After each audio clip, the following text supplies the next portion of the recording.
बच्चों इस वीडियो में हम शुरू करेंगे फर्स्ट वॉर ऑफ इंडिपेंडेंस और उस चैप्टर से बोर्ड में आए हुए सारे इंपॉर्टेंट पीवाईक्यूज। तो चलिए वीडियो को शुरू करते हैं।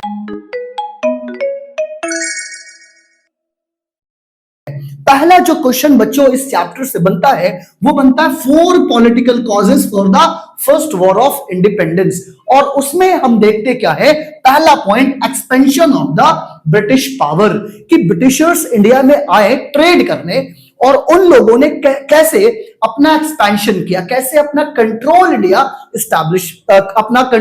में इस्टेब्लिश किया। तो बच्चों इन्होंने जो इस्टेब्लिश किया अपना कंट्रोल, इसके लिए इन्होंने कुछ टैक्टिक्स लगाए। जो स्ट्रॉन्ग रूलर थे उनसे इन्होंने डायरेक्ट वॉर किया। जैसे डायरेक्ट वॉर कैसे किया, पहला battle of Buxar. Battle of Buxar एक बहुत इंपॉर्टेंट वॉर थे इंडिया में, जिसको लड़ने के बाद, जीतने के बाद ब्रिटिशर्स ने इंडिया पे अपना कंट्रोल एस्टैब्लिश किया।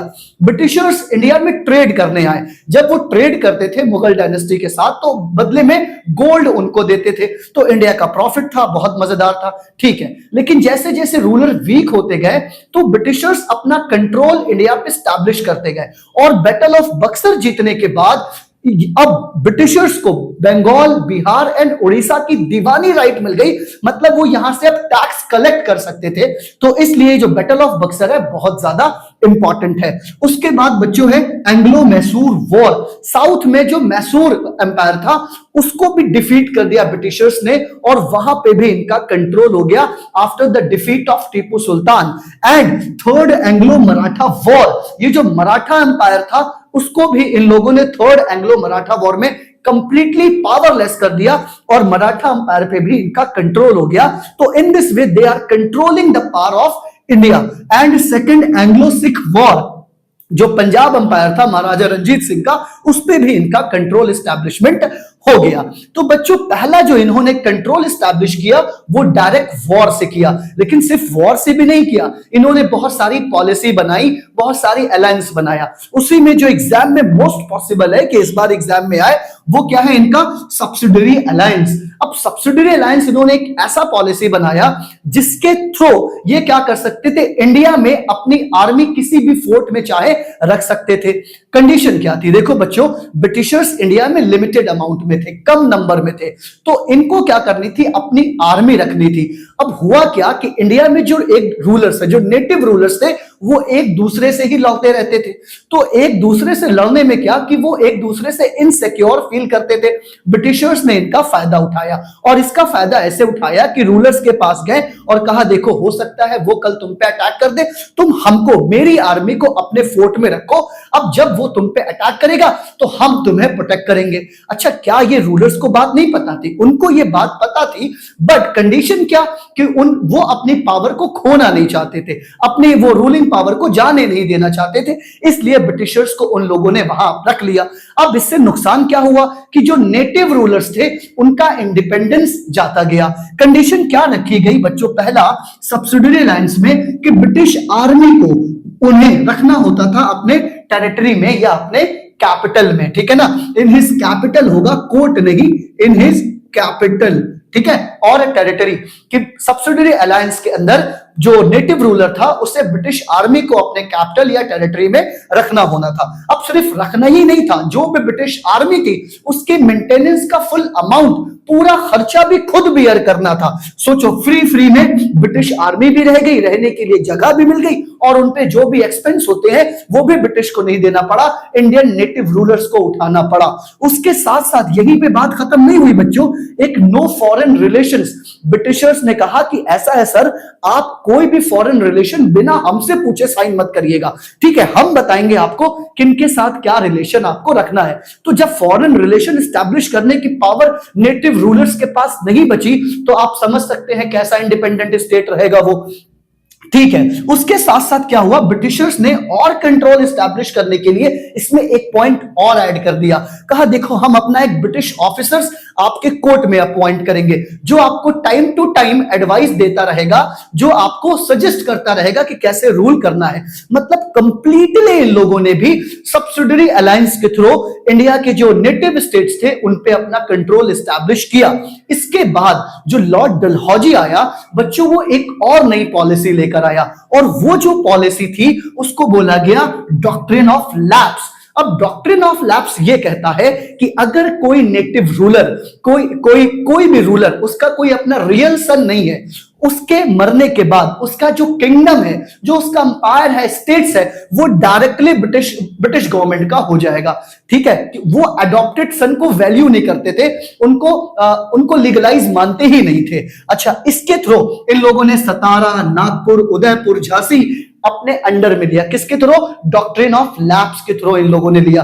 उसी तरीके से जो सब्सिडरी अलायंस से इन लोगों ने स्टेट्स अपने अंदर किए, उसमें मैसूर का नाम आता है, हैदराबाद का नाम आता है। तो बच्चों, ये डॉक्ट्रिन ऑफ लैप्स और जो सब्सिडरी अलायंस है, ये इस बार एग्जाम में आने की मोस्ट इंपॉर्टेंट या मोस्ट पॉसिबल है कि एग्जाम में ये पूछा जाए।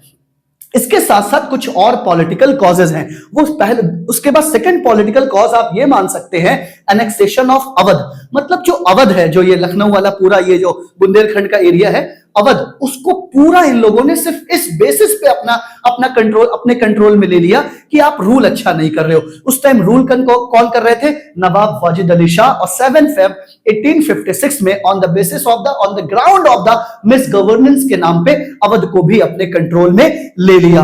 उसके साथ साथ बच्चों, इन लोगों ने जो मुगल एम्परर था, मतलब सिंबॉलिक या नॉमिनल रूप पे कहें, कोई पावर नहीं थी, लेकिन फिर भी एक सिंबॉलिक हेड था मुगल एम्पायर बहादुर शाह जफर इंडिया का। उनके साथ में इन लोगों ने डिसरेस्पेक्ट दिखाया। क्या दिखाया? कहा कि बहादुर शाह के बाद कोई भी इनका सक्सेसर टाइटल नहीं यूज कर सकता, इंपीरियल टाइटल यूज नहीं कर सकता, रेड फोर्ट में रह नहीं सकता, मुगल डायनेस्टी अपना क्वाइन नहीं चला सकती। मतलब कंप्लीटली अब मुगल डायनेस्टी को भी इन लोगों ने एंड कर दिया। ठीक है बच्चों, ये डिसरेस्पेक्ट दिखाया इन लोगों ने टुवर्ड द बहादुर शाह जफर। उसके बाद treatment given to the Nana Saheb. जो नाना साहेब थे, adopted son of the last Peshwa Bajirao second. Bajirao second को ब्रिटिशर्स पेंशन तो देते थे, लेकिन नाना साहब को इन लोगों ने पेंशन देने से मना कर दिया। उसके साथ साथ जो पूना था, कहा कि फोर्सफुली अब भाई पूना से आप कानपुर के बिठूर जाइए। तो ये सारी की सारी जो इवेंट इंडिया में हो रही थी, कहीं ना कहीं इससे जो पॉलिटिकल क्लास था वो बहुत ज्यादा सफर कर रहा था, और पॉलिटिकल क्लास से जुड़े हुए जो कॉमन मास की फीलिंग थी वो भी सफर हो रही थी। तो ये पॉलिटिकल ग्राउंड तैयार हो रहा है फर्स्ट वॉर ऑफ इंडिपेंडेंस का। बच्चों, पॉलिटिकल कॉज देखने के बाद अब बारी है सोशियो रिलीजियस कॉजेस देखने की, कि ब्रिटिशर्स ने ऐसी कौन सी पॉलिसी चलाई जिससे कॉमन मास के अंदर ये फीलिंग आ गई कि ना भाई ये ब्रिटिशर्स कुछ सही नहीं कर रहे हैं और हमारे सेंटिमेंट्स को कंटिन्यूअसली हर्ट कर रहे हैं। पहला काम जो ब्रिटिशर्स ने किया बच्चों, वो था इंटरफेरेंस इन सोशल कस्टम्स, कि जो इंडिया के कस्टम्स थे, जो रिचुअल्स थे, उसको इन्होंने चेंज करना स्टार्ट किया। कैसे चेंज किया? पहला जो चेंज किया इन लोगों ने, अबॉलिशन ऑफ सती। जो सती सिस्टम था उसको इन्होंने बैन कर दिया, अबॉलिश कर दी, और बहुत स्ट्रिक्ट पनिशमेंट लगा दिया, अगर कोई भी परफॉर्म करेगा तो इसको ये पनिशमेंट दी जाएगी। उसके साथ साथ परमिशन दे दी इन लोगों ने, विडो रिमैरिज एक्ट पास किया, कि पहले ऐसा सोसाइटी में नहीं था कि कोई विडो है वो दोबारा से मैरिज करे, but Britishers allowed window remarriage act को पास करके। अच्छा, उसके साथ साथ ये तो ठीक है, प्रोग्रेसिव इनका स्टेप्स था, लेकिन ऑर्थोडॉक्स ने इसका बहुत ज्यादा से इसको अपोज किया। लेकिन इसके साथ साथ इन लोगों ने एक पॉलिसी चलाई, रिलीजियस डिसेबिलिटी एक्ट। ये पॉलिसी बच्चों क्या कहती है कि कोई भी अगर आज भी या पहले भी कोई भी अगर किसी पर्टिकुलर रिलीजन में है, उसको छोड़ के किसी और रिलीजन को अडॉप्ट करता है, तो उसकी फैमिली मेंबर, उसका सोसाइटी उसको निकाल देते हैं। कोई उसका प्रॉपर्टी में राइट नहीं बनता है, कोई कुछ नहीं बनता है। लेकिन ब्रिटिशर्स ने क्या किया कि एक रिलीजियस डिसेबिलिटी एक्ट 1856 पास किया और कहा कि देखो, अगर कोई भी हिंदुइज्म से या इस्लाम से अगर क्रिश्चियन में कन्वर्ट होता है तो उसको प्रॉपर्टी में राइट दिया जाएगा। इसके लिए गवर्नमेंट ने एक बिल पास किया जिसका नाम रखा रिलीजियस डिसेबिलिटी एक्ट 1856। सोसाइटी ने इसको बिल्कुल एक अटैक देखा कि ये हमारे रिलीजन पे, हमारे कस्टम्स पे, हमारे बिलीफ पे अटैक है, तो लोगों को ये बहुत ज्यादा खराब लगा। इसके साथ साथ बच्चों, fear of conversion to Christianity. Britishers ने मिशनरीज को अलाउ कर दिया इंडिया में कि आप आइए और क्रिश्चियनिटी को स्प्रेड करिए। अच्छा, सिर्फ यही अलाउ नहीं किया, जो क्रिश्चियन स्कूल थे उसमें जो क्रिश्चियनिटी की टीचिंग है उसको कंपलसरी कर दिया गया। गवर्नमेंट स्कूल में बाइबल को इंट्रोड्यूस कर दिया गया, बाइबल को गवर्नमेंट स्कूल में, क्रिश्चियन मिशनरी स्कूल में। इससे क्या हुआ, जो हिंदूज हैं, मुस्लिम्स हैं, उनके सेंटिमेंट्स बुरी तरह हर्ट हुए। बच्चों ये सारे वो कीवर्ड हैं जिसको आप एग्जाम में लिखकर सारे पूरे फुल मार्क्स सिक्योर कर सकते हैं। उसके साथ साथ बच्चों एक और बड़ी प्रॉब्लम आ गई, वो है introduction of the western education. जब ब्रिटिशर्स ने इंडिया में वेस्टर्न एजुकेशन को इनेक्ट किया, मतलब नया एजुकेशन सिस्टम्स लेकर आए, तो उसको लोगों ने ऐसे देखा कि ये जो ब्रिटिशर्स हैं वो इंडियन एजुकेशन को बिल्कुल खत्म करना चाहते हैं या इसको खराब समझते हैं। तो लोगों ने एक तरीके से एजुकेशन सिस्टम पर अटैक माना और लोग इसके भी खिलाफ हो गए। तो many orthodox Indian dislike the new education system seen as it's an attempt to discourage Islamic and Hindu studies. उसके साथ साथ जो मोस्ट इंपॉर्टेंट इनोवेशन था बेटा बच्चों रेलवेज, उस रेलवे को भी शक की निगाह से देखा गया। कैसे देखा गया, देखो बेटा, introduction of the railway and telegraph. तो जो रेलवे का कोच होता है उसमें क्या होता है, सब साथ में बैठते हैं, कोई भी, और इंडिया में चल रहा था, इंडिया में आज भी कास्ट सिस्टम है। अब इस कास्ट सिस्टम की वजह से जो railway brought different caste and community together in the same coach seen as to break social order and caste rule. तो इसको भी एक अटैक माना गया, इंटरफेरेंस माना गया कि ये हमारे कास्ट सिस्टम पे, ये हमारे सोसाइटल ऑर्डर पर अटैक करना चाहते हैं। उसके साथ साथ बच्चों उस टाइम जो टेलीग्राफ पोल लगाए थे, ये रूमर फैल गया कि जो टेलीग्राफ पोल लगाए गए हैं इस पे उन लोगों को लटकाया जाएगा जो ब्रिटिशर्स के अगेंस्ट हैं। तो बच्चों ये कुछ पॉइंट्स हैं जिनको आप सोशियो रिलीजियस कॉज में लिख करके four socio religious causes for the first war of independence में लिखकर फुल मार्क्स सिक्योर कर सकते हैं। बच्चों सोशियो रिलीजियस कॉज देखने के बाद अब बारी है कि हम पता करें कि क्या इकोनॉमिक कॉजेस थे for the first war of independence. बच्चों आपको भी पता है कि ब्रिटिशर्स के आने से पहले इंडिया की प्रॉस्पेरिटी बहुत अच्छी थी।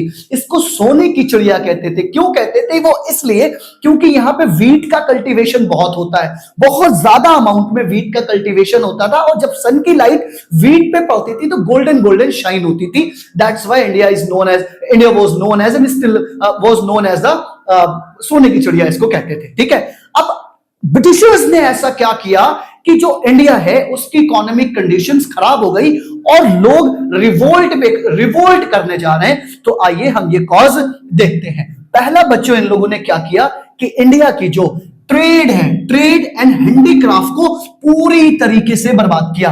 अच्छा, इसको करने के लिए इन लोगों ने क्या पॉलिसी अपनाई? पहला इन्होंने काम किया कि जो इंडिया के रॉ मटेरियल हैं जैसे कॉटन, जूट, ठीक है ना, या इंडिगो, इन लोगों ने सस्ते दामों पे खरीदा। फार्मर्स को एक्सप्लॉइट किया, कल्टीवेटर को एक्सप्लॉइट किया, लो प्राइस पे खरीदा, चीप रेट पे खरीदा, उसको ब्रिटेन ले गए, वहां पे उसको मैन्युफैक्चर किया, फिनिश गुड्स बनाया, और फिनिश गुड्स बनाया, क्लॉथ बनाया, और उसको लाके इंडिया में डंप करके हाई रेट पे बेच रहे हैं। इससे इंडिया का डबल नुकसान हुआ। एक तो हमारा रॉ मटेरियल हमारी इंडस्ट्री के लिए यूज नहीं हुआ, प्लस हमारी इंडस्ट्री जो खुद की क्लॉथ बना रही थी वो उनके मुकाबले, क्योंकि वहां इंडस्ट्रियल रिवोल्यूशन आ गया था, मास प्रोडक्शन कर रहे थे, तो उनके रेट सस्ते थे, हमारे रेट महंगे थे, हमारी इंडस्ट्री डिक्लाइन होने लगी। तो these are the two causes. बच्चों क्या है कि sold finish goods at high price in India. उसके साथ साथ जो हैवी ड्यूटी लगा दी किस पे? इंडियन सिल्क पे एंड कॉटन टेक्सटाइल पे, ताकि हम एक्सपोर्ट ना करें। तो इससे हैंडीक्राफ्ट इंडस्ट्री और हमारा ट्रेड पूरी की तरह से पूरा का पूरा डिस्ट्रक्शन में चला गया। उसके साथ साथ बच्चों loss of livelihood and there income. ये लॉस ऑफ लाइवलीहुड कैसे हो गया? देखो, जो हमारे नेटिव रूलर्स थे उन पे बहुत सारे लोग डिपेंडेंट थे। कौन कौन डिपेंडेंट थे sir? When Indian ruler lost power, who dependent on them lost their job. कौन कौन? सोल्जर, वर्कर, सर्वेंट, आर्टिस्ट, और जो लग्जरी आइटम्स बनाते थे वो सब के सब जॉबलेस हो गए, सबकी इंप्लॉयमेंट चली गई। और जब ये जॉबलेस हो गए, जब सबकी इंप्लॉयमेंट चली गई, तो ये शिफ्ट कहां होंगे? ये शिफ्ट हुए इंप्लॉयमेंट के लिए एग्रीकल्चर पे। और एग्रीकल्चर पे भी इनकी जो जमींदारी पॉलिसी, परमानेंट रेवेन्यू सेटलमेंट, इन सब की वजह से वहां भी बहुत ज्यादा प्रेशर पड़ गया। अच्छा, उसके साथ साथ बच्चों पॉवर्टी एंड फमाइन भी बहुत कॉमन है। आपको पता है कि इंडिया में मॉनसूनल रेनफॉल है, इरिगेशन फैसिलिटी उस टाइम था नहीं, लोग अपने एग्रीकल्चरल एक्टिविटी के लिए मॉनसून पे डिपेंडेंट थे। अब कभी मॉनसून हो मॉनसून ना हो, ये आप भी जानते हैं कि बारिश कब होगी कब नहीं होगी ये कोई बता नहीं सकता, जिसकी वजह से फेमाइन बहुत कॉमन था। और फेमाइन के साथ साथ वाइड स्प्रेड पॉवर्टी थी। जब इतने सारे लोग अपने जॉब को खो देंगे, एम्प्लॉयमेंट को खो देंगे, तो पॉवर्टी तो होगी ही होगी, और उसके साथ मॉनसून पे डिपेंडेंस, कभी कभी बारिश का ना होना, फेमाइन भी बहुत कॉमन था। उसके साथ साथ बच्चों जो इंडिया एक एग्रीकल्चरल कॉलोनी बन गया, मतलब इंडिया को ब्रिटिशर्स ने कॉलोनी बना के सिर्फ एक्सप्लॉइट किया इंडियन नेचुरल रिसोर्स को फॉर देयर ओन बेनिफिट। तो इंडिया क्या करने लगा बेटा कि अब हम लोग जो फूड क्रॉप थे उससे शिफ्ट हो गए कैश क्रॉप में। क्या ज्यादा ग्रो करने लगे? Jute, opium and Indigo.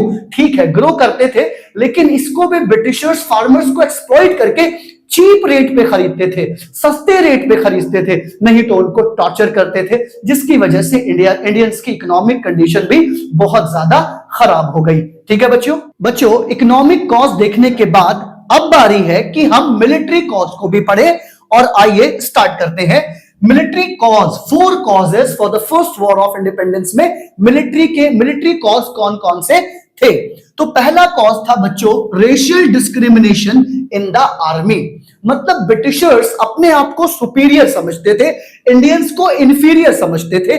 जो हायर पोस्ट थे वो ब्रिटिशर्स ने अपने लिए रिजर्व कर रखे थे, भले ही इंडियन सोल्जर्स कितना कैपेबल क्यों ना हो। इक्वल जॉब के लिए ब्रिटिशर्स को ज्यादा सैलरी देते थे, इंडियंस को कम सैलरी देते थे। ब्रिटिशर्स को प्रमोशन जल्दी मिलती थी, इंडियंस को प्रमोशन कम मिलता था। तो बच्चों ये पॉइंट्स आते हैं racial discrimination in the army. Indian soldiers faced inequality in rank, पे, इन प्रमोशन, इन ट्रीटमेंट। तो this was the first point जो फर्स्ट वॉर ऑफ इंडिपेंडेंस का मिलिट्री कॉज था। सेकंड बच्चों क्या है? पुअर पे एंड सर्विस कंडीशन। पुअर पे का मतलब सैलरी तो कम देना, ठीक है, बट सर्विस कंडीशन भी ठीक नहीं थी।